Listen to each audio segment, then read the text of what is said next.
ce nouveau mot de la langue française qui rend fou les puristes. Chaque année, l'évolution de la langue française fait grincer des dents les puristes. L'ajout de nouveaux termes, souvent d'origine étrangère, soulève des débats passionnés. Parmi les mots qui font couler beaucoup d'encre, impacter suscite une vive controverse. Cet anglicisme, devenu courant dans le langage quotidien, est rejeté par les gardiens de la langue. Selon l'Académie française, son usage n'est ni justifié ni nécessaire, et il menace la pureté du français. Mais pourquoi ce mot cause-t-il tant de remous? Et quelle est l'histoire derrière son entrée dans nos dictionnaires? Découvrons l'origine de ce mot, ses critiques, et pourquoi il est encore utilisé malgré tout. Une entrée tardive dans le dictionnaire, mais un usage ancien.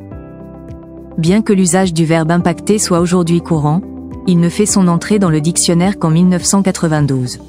Pourtant, ce mot a été documenté dès 1824 dans le dictionnaire des termes appropriés aux arts et aux sciences. Cependant, il est resté en marge de la langue courante pendant des décennies avant de connaître une véritable explosion d'usage dans les années 1990.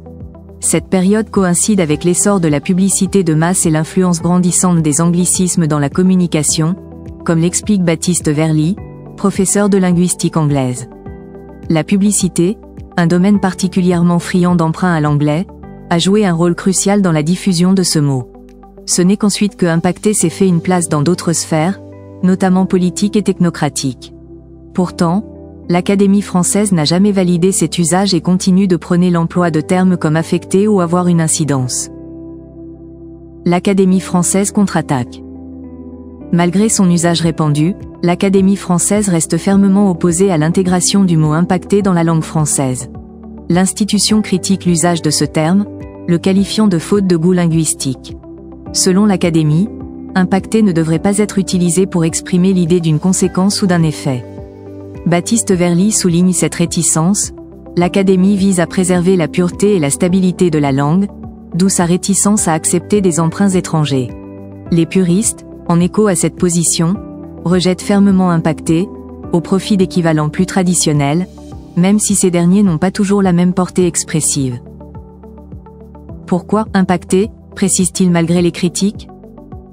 La raison de son succès réside probablement dans sa capacité à exprimer une idée de force et d'intensité.